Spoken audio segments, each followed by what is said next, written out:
There are a few basic types of performers.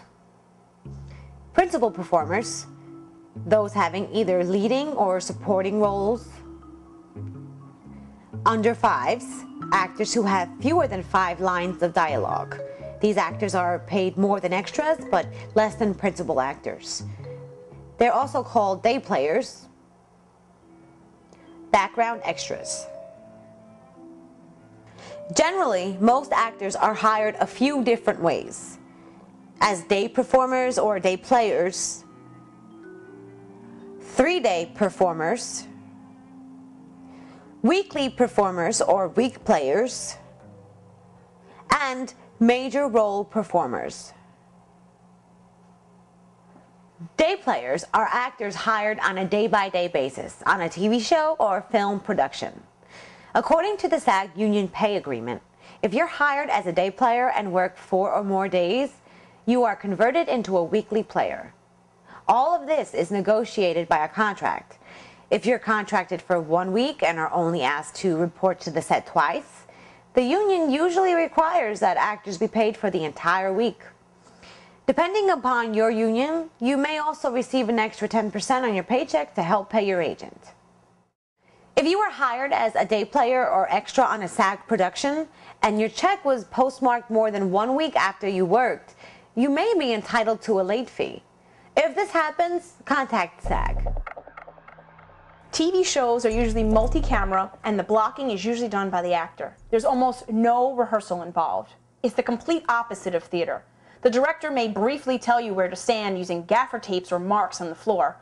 You'll want to make sure that the tips of your toes are right at the marks. And know where your marks are before you start. You don't want to look like you're walking around stepping in something. As in theater, when you cheat towards the audience, you must always cheat towards the camera on television too, unless the director tells you otherwise.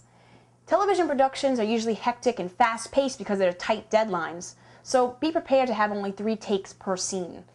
Films generally have fewer cameras and take longer to shoot because they're not as pressed for time.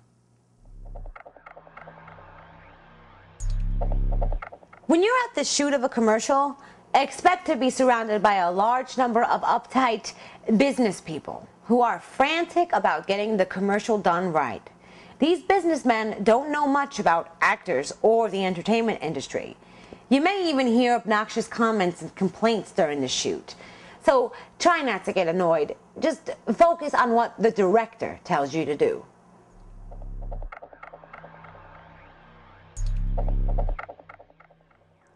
Commercials are a great way to get into the industry. Depending on the type of commercial, you can make great money. Commercial actors work on both TV and radio.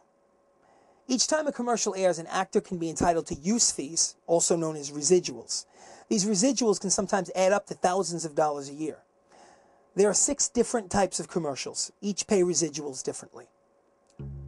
First, there's network commercials, which are aired nationwide.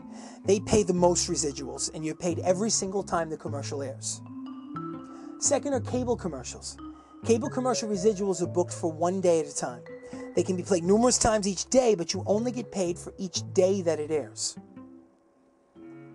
Third are wild spot commercials.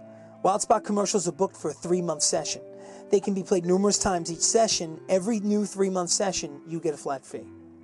Fourth are holiday or seasonal commercials. These commercials are booked on a 3 to 4 month session. They can be played numerous times during that session, and you get a flat fee per session. Fifth are dealer commercials. Dealer commercials are booked on a 6-month session.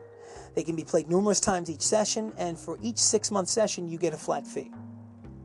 Sixth are pilot and commercial test runs. Initially, these commercials are only aired a few times to see if they run well with viewers.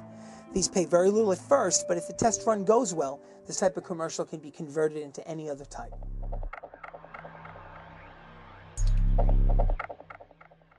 If you're a commercial actor, you must watch out for commercial conflicts. For example, if you do 2 separate car commercials for 2 competing companies, both companies can sue you. Your agent won't keep track of conflicts, so be careful. Usually, there's an exclusivity contract that has a time limit on how long you must wait before doing a commercial for a competing company.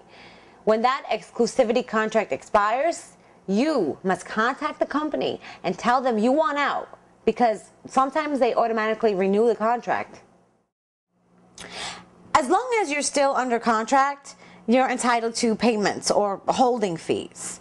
And you get these whether the commercial airs or not, just as long as you're still under contract. Your use fees will technically start on the second airing of a commercial, because the holding fees usually include the payment for the commercial's initial airing. Holiday commercials don't usually have exclusivity rights, but check with a union delegate or a contract negotiator first. Producers of test commercials may stop the exclusivity payments once they have decided not to use the commercial. Residuals are also given for most television show reruns.